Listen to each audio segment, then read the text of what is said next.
নাহমাদুহু ওয়া নুসাল্লি আলা ৰাসূলিহিল কাৰীম আম্মা বা'দ। সম্মানিত সামিনে কেৰাম, শৰীয়তৰ দৃষ্টিত এতেকাফৰ সম্পৰ্কে যি গুৰুত্ব আৰু যি নিয়মাৱলী আছে এই সম্পৰ্কে দুই এটা কথা আমি আলোচনা কৰাৰ বিচাৰিছোঁ। প্ৰথমতেই এটা হাদিস হযৰতে ইবনে ওমৰ ৰাদিয়াল্লাহু তাআলা আনহুমা কানা ৰাসূলুল্লাহি সাল্লাল্লাহু আলাইহি ওয়াসাল্লাম ইয়াতাকিফুল আশৰাল আৱাখিৰ মিন ৰমাদান। এই হাদিসৰ দ্বাৰা বুজিব পাৰি যে হুজুৰ সাল্লাল্লাহু আলাইহি ওয়াসাল্লামে হৰ ৰমজানৰ আখৰি 10 দিন এতেকাফ কৰিছিলে। এই এতেকাফৰ মানা হ'ল, ইয়াৰ অৰ্থ হ'ল, ই এটা আৰবী শব্দ আৰু ইয়াৰ অৰ্থ হ'ল ঠেহেৰ জানা আৰু খুদ কো ৰোক লেনা বা নিজকে ৰখাই থোৱাৰ নাম হ'ল এতেকাফ। শৰীয়তৰ একেবাৰে যদি এতেকাফৰ কথা বুজা হয় তেতিয়াহ'লে ৰমজানৰ আখৰি 10 দিনত যি ইবাদতৰ উদ্দেশ্যৰে মছজিদত মানুহ থাকে ইয়াকে এতেকাফ বুলি কোৱা হয়। এতিয়া আহোঁ এতেকাফৰ কিছিম কি কি এই সম্পৰ্কে দেখক যে এতেকাফৰ 3টা কিছিম আছে। এটা হ'ল ৱাজিব এতেকাফ,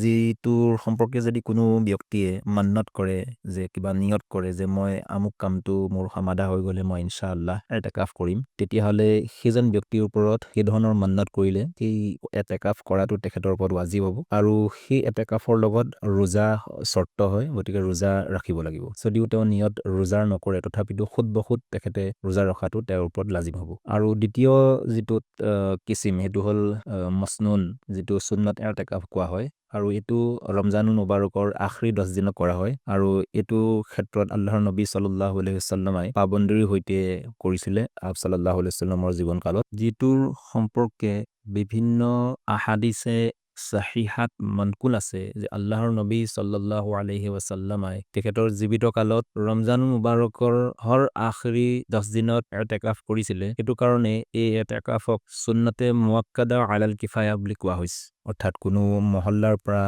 বা কোনো বস্তি বা কোনো গাঁৱত যদি এজন হ'লেও মানুহ যদি মছজিদত এতেকাফ নকৰে তেতিয়াহ'লে গোটেই মহল্লাৰ মানুহখিনিয়েই গুনাহগাৰ হ'ব। গতিকে কোনো এজন নহয় এজন মানুহ এতেকাফ কৰাটো জৰুৰী। আৰু এই সম্পৰ্কে এটা মাসআলা খুবেই আমি মনত ৰাখিব লাগে যে দেখা যায় আমাৰ সমাজবিলাকত যে মছজিদৰ যিসকল জিম্মেদাৰ আছে সেইসকলে কোনো এজন বেলেগ ব্যক্তিক হায়াৰ কৰি আনি এতেকাফ কৰোৱায় আৰু টকা পইচাৰ দিয়াৰ উদ্দেশ্যেৰে তেখেতক এতেকাফ কৰোৱায়। এইটো কিন্তু শৰীয়তৰ দৃষ্টিত জাইজ নাই। বিভিন্ন ফতোৱাৰ কিতাপ যেনেকে ফতোৱায়ে শামিত আল্লামা শামি ৰাহিমাহুল্লাহে নকল কৰিছে যে এতেকাফ যিহেতু এটা ইবাদত হয়, গতিকে সেইটো কাৰণে মুতাকিফক যিসকলে এতেকাফ কৰে সেইজনৰ পইচা লৈ পেলাই বা টকা পইচাৰ উজৰত লৈ পেলাই এতেকাফ কৰাটো তেখেতৰ কাৰণে জাইজ নাই আৰু সেই যিসকলে কৰোৱায় সেইসকলৰ কাৰণেও জাইজ নাই।